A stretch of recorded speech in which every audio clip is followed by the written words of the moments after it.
Olá, seja bem-vindo à aula número 3 do curso O Líder Transformador, como transformar pessoas em líderes. Se o primeiro passo para você se aprimorar em liderança é você ter um líder de referência e o segundo é você saber fazer perguntas reais, o terceiro passo consiste em você compreender o cenário, o contexto no qual você se encontra. Isso é fundamental porque grande parte dos problemas que são enfrentados pelos líderes é porque eles não conseguem compreender o cenário no qual eles estão. Da mesma forma que se você imaginasse esse curso aqui, esse lugar onde eu estou como sendo um cenário, qual é o problema que nós enfrentamos? Eu vou sair durante alguns minutos aqui só para você entender o que acontece. Quando você olha esse cenário aí que está na sua frente, você vê que ele tem uma cadeira, tem uma mesa, computador, tem uma cortina ali do lado, livros, enfim, tudo isso faz parte do cenário, tá certo? Agora, quando o ator entra no cenário, para onde vai toda a sua atenção? Evidentemente que ela vai para o ator. Agora, o cenário deixa de existir? É claro que não. Entretanto, muitas vezes o líder, ao ignorar esse cenário, ele acaba gastando muita energia, porque é como se ele quisesse sair dessa sala aqui pelo chão. Quer dizer, se eu fosse sair da sala pelo chão, eu precisaria de uma britadeira, um engenheiro, eu precisaria de corda, precisaria de uma escada e assim por diante. Se eu fosse sair pela parede que está aqui atrás de mim, eu também ia precisar de uma marreta, precisaria de corda, precisaria de uma escada. Eu estou aqui no quarto andar de um prédio.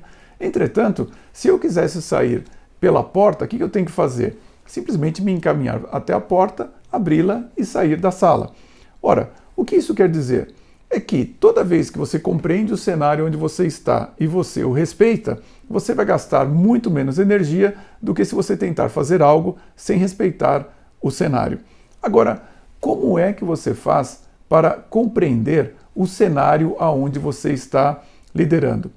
Para que você seja capaz disso, eu fiz aqui algumas perguntas e nós vamos pensar juntos na resposta a essas perguntas. Vamos lá? A primeira pergunta é essa aqui. Você consegue lidar com um insulto sério sem explodir? Sim, não, depende de quem está te insultando, depende da situação. Mas por que essa pergunta está aqui? É porque se em algum momento você, ao exercer a sua função de líder, você se sentiu insultado, seja bem-vindo à liderança. Líderes são insultados. É só você pensar em quem são as pessoas mais insultadas do planeta. Presidente da República, presidente, diretor e gerentes de empresas, juiz de futebol. Essas pessoas, elas estão em cargos onde elas estão liderando um determinado evento, uma determinada situação. E quando você faz isso, por vezes, você provoca emoção nas outras pessoas. E se você provocar uma emoção negativa, como medo, raiva ou frustração, a pessoa pode responder insultando a você. Portanto, o primeiro elemento do cenário no qual a liderança é exercida é a emoção das outras pessoas. Você consegue rir com os outros quando a piada é sobre você? E por que essa pergunta está aí? É porque você já parou para pensar em qual é o maior medo do ser humano? Pois saiba que um dos maiores medos, se não o maior medo dos seres humanos, é passar por uma situação embaraçosa na frente de outros seres humanos. É por isso que quando você vê propaganda de cursos de oratória, eles sempre dizem que o maior medo do ser humano é falar em público. Na verdade, não é exatamente falar, mas é pagar o mico, né, na frente de outras pessoas.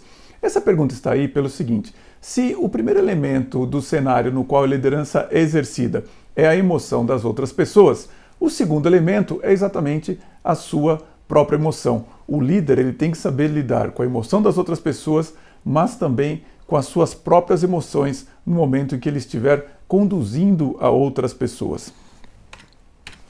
Você consegue passar por um período ruim sem se desencorajar? Bom, é claro que por trás dessa pergunta tem uma segunda, né? Quanto tempo demora um período ruim?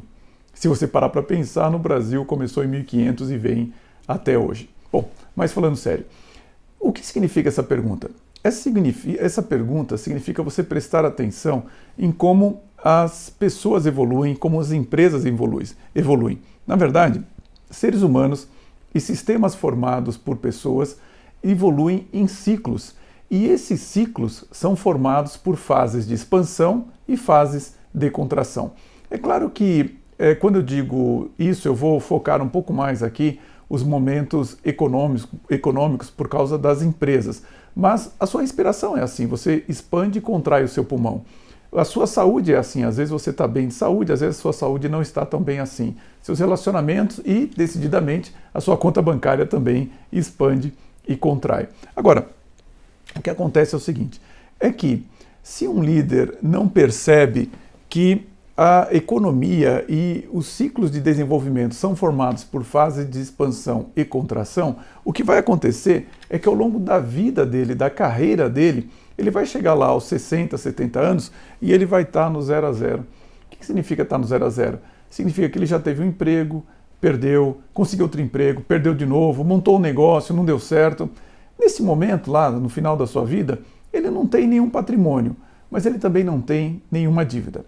Isso não é o que pode acontecer com você ao desenvolver-se como líder, lembre-se, não apenas como líder de uma empresa, mas como líder da sua vida também. O pior que pode acontecer com você é você se tornar traumatizado com os momentos de contração, com esses períodos ruins que eu estou falando nesse momento. Para você entender o que isso significa, é o seguinte, esses ciclos econômicos eles são muito estudados. Os últimos ciclos nós tivemos, em média, 2 anos de contração para 7 anos de expansão. Então nós tivemos uma grande contração nos anos de 2000 e 2001, conta 7, dá 2008.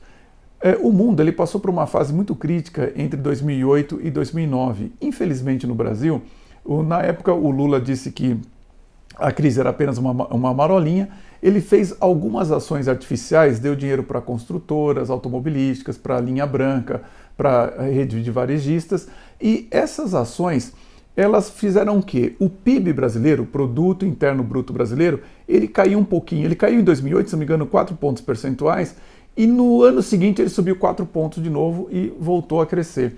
Só que quando você faz esse artificialismo, o que acontece?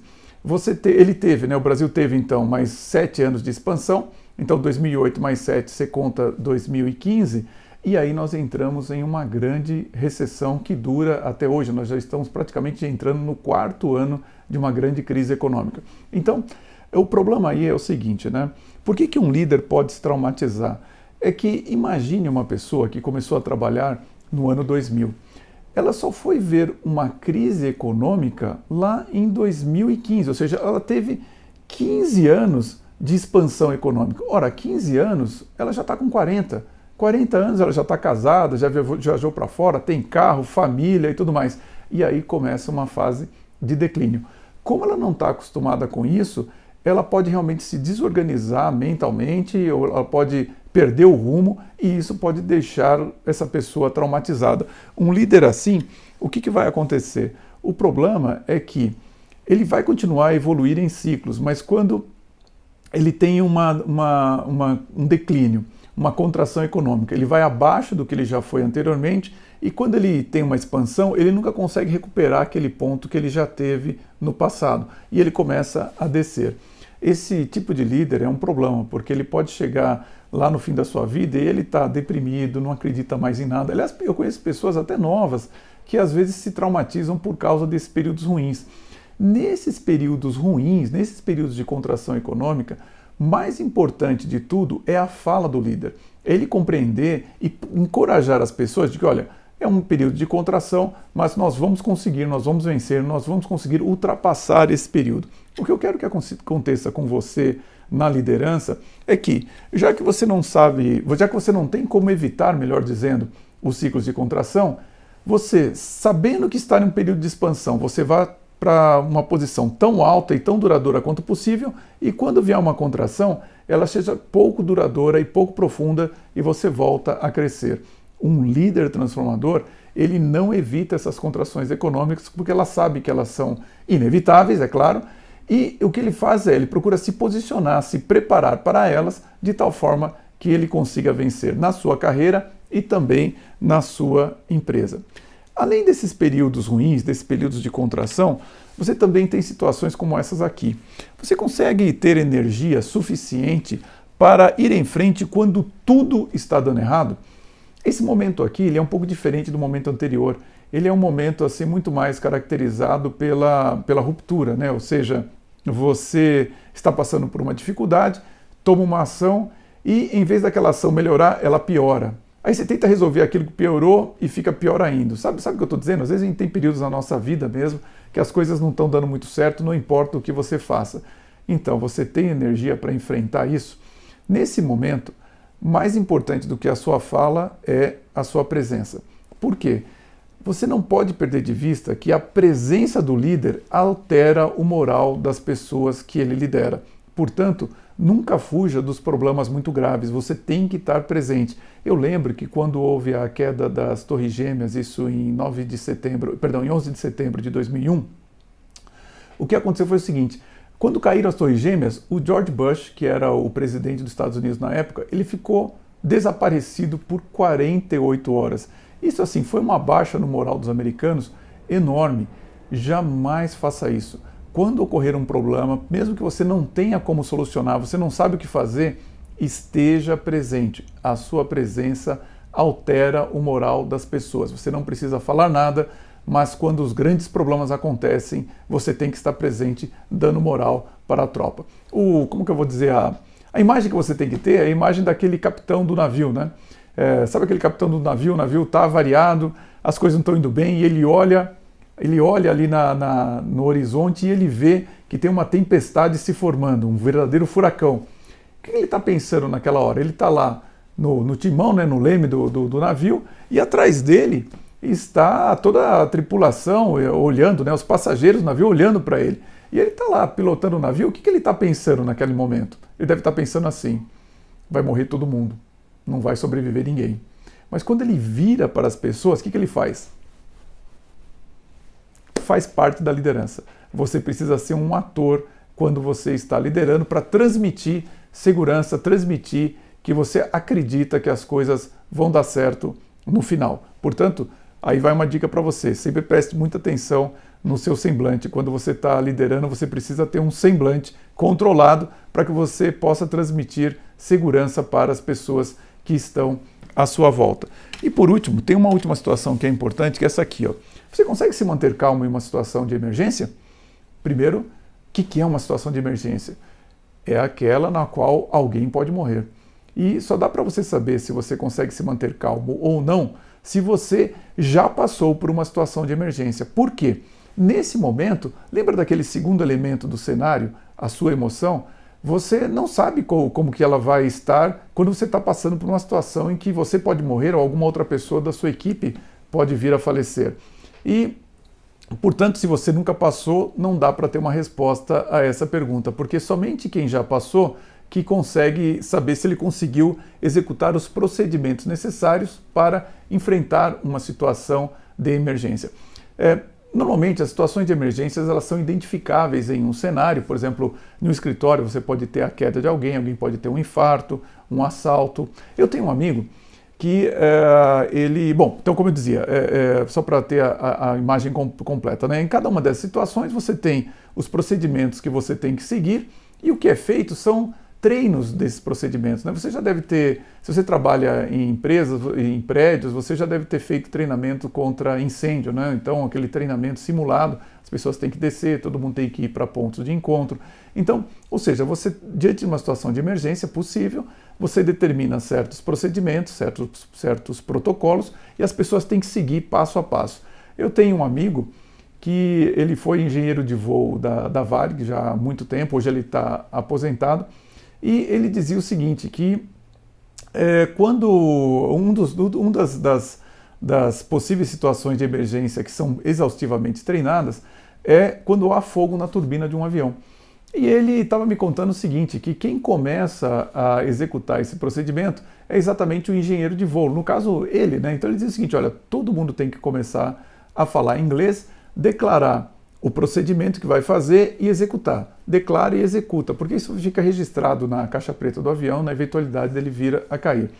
E ele me dizia que uma vez ele estava indo para um voo para Miami e com um comandante extremamente experiente, 53 anos, mas que nunca havia passado por uma situação de emergência.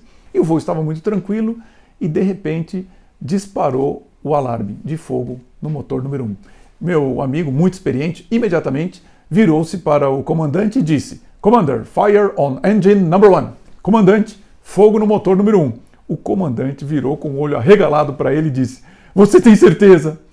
E ele repetiu o procedimento para o comandante. E o comandante arregalou mais ainda o olho e falou assim: "Mas você acha mesmo, pelo amor de Deus?"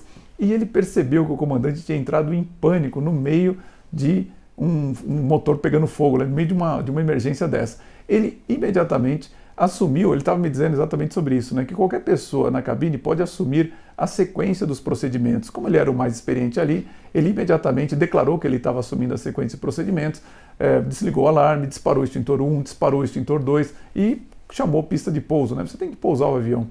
Curiosamente, ele me disse que você descobrir se realmente o motor pegou fogo ou não é o 14º, 15º procedimento, né? Então esse piloto, inclusive, teve que passar por outros testes, não só psicológicos, mas de reavaliação, e de fato era uma pessoa que nunca havia passado por uma situação de emergência. Portanto, se você sabe que você não consegue dominar muito bem as emoções diante de uma situação dessa, é melhor você fazer o quê? Olha, quando tem uma situação de emergência, você já tem um número 2, que você sabe que ele controla melhor as emoções e você passa o comando para eles. Ou seja, olha, pessoal, segue o que ele disser, não sigam a mim nessa situação. Vamos lá. Então, o cenário no qual a liderança é exercida é formado por quais elementos? A emoção das outras pessoas, as suas emoções, períodos de expansão e contração, períodos de ruptura e períodos de emergência, momentos de emergência. Então, onde que fica esse cenário? Você já parou para pensar? Reflita sobre isso. Onde que fica o cenário no qual a liderança é exercida? Esse cenário, ele fica na cabeça das pessoas que você lidera. Porque onde que está a emoção, onde que estão os períodos ruins, onde que estão as situações de emergência? Isso tudo acontece na cabeça de um ser humano. E se você não sabe o que está se passando na cabeça de um ser humano, você está às vezes tentando fazer alguma coisa e você não sabe o que a pessoa está pensando. Então, observe o seguinte, vou reforçar isso. Quem fica nervoso em determinadas situações é o ser humano. Por exemplo, quando eu digo para você uma crise econômica, que teve uma crise econômica em 2000, em 2008, ora, não teve nenhum leão na floresta africana que começou a economizar a carne lá de caça dele porque estava em crise econômica. Uma crise econômica só existe para seres humanos. Então, assim, numa situação de emergência, se você apontar uma arma para um animal, ele não sabe que aquilo é uma arma. Ou seja, essas situações que eu mencionei são situações que somente podem ser vivenciadas na cabeça de um ser humano. E aí, qual que é o problema? Vamos supor aqui, eu estou aqui dando o curso para você e você está olhando para mim e pensando assim, eu não gosto de quem usa paletó. E eu não tenho como saber isso. Ora, se o cenário no qual a liderança é exercida fica na cabeça das pessoas, o que você tem que fazer? Você tem sempre que conversar com as pessoas para tentar descobrir o que se passa na cabeça delas. É claro que você, nesse caso, tem que usar a sua experiência, mas você tem que saber mais ou menos como que pensa uma pessoa que é solteira, como que pensa uma pessoa que é casada, como que pensa uma pessoa que é casada e tem filho, como que pensa alguém que é separado, alguém que é divorciado ou viúvo, alguém que está aos 30, 40, 50 ou 60 anos de idade. Você tem que ter uma noção mais ou menos de quais são as preocupações prováveis que uma pessoa enfrenta para que você saiba como se dirigir a ela de maneira a conseguir liderá-la da melhor forma possível. Portanto, um bom líder, ele procura descobrir o cenário no qual ele está. E esse cenário é invisível, ele está na cabeça de cada liderado dele. Saber conversar com eles para extrair esse cenário é fundamental para que você seja um líder cada vez melhor. Vamos em frente.